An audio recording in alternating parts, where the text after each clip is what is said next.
Bonjour, hi, I'm Michaela and welcome to my kitchen, and today we're going to be making an apple crumble. And usually this time of the year the apples aren't really great for eating, so I use them for grating to put in my morning yogurt, or they're perfect to make for a crumble or a pie. Now a pie is easy, but I honestly couldn't be bothered to make the dough, so the next best thing is an apple crumble. So I've taken apples, there's a mixture of apples in here. I've just peeled them. I use a paring knife, cored them and chopped them. And I'm using my beautiful, very decorative pan here, which I sprayed at the bottom. So we're just going to put all the apples in the bottom.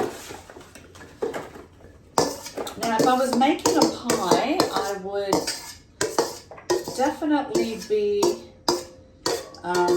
mixing some flour with it. But I don't, when I'm doing a crumble, I don't. I'm just going to take some cinnamon and mix the cinnamon with my apples. You can put a little lemon juice if you want, but I'm going to cook it straight away. It's not going to sit, so I'm not even putting lemon juice on it. So mix it with, so the apples have the cinnamon in them. And then we're just going to make a topping. Now, over the years, I've changed the way I do my toppings, and this one's a much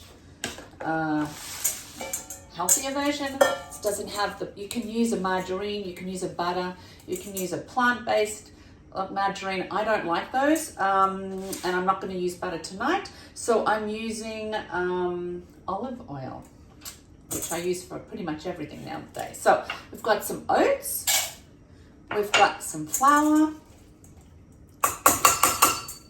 and we've got some olive oil and maple syrup, and some vanilla. So we're going to add all that together. Oops. And that will be our topping.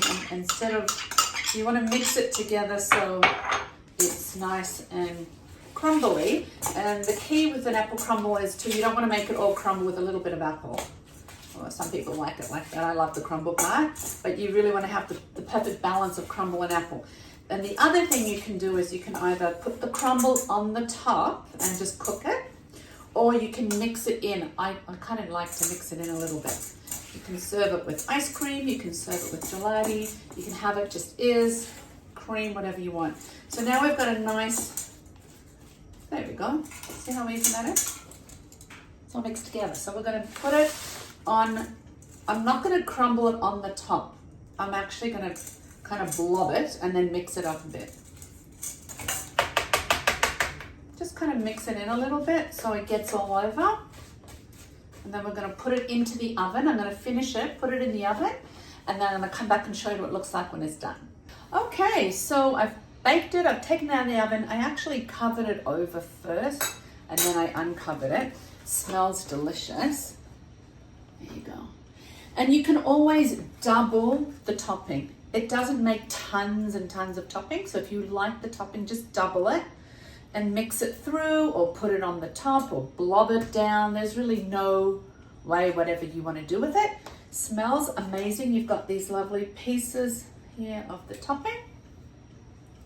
A nice soft apple, and it makes a really simple dessert, very simple and not sweet, not overly sweet. You've got the sweetness from the apples and the maple syrup, and it's easy to make. So there you go, a really nice apple crumble. Enjoy!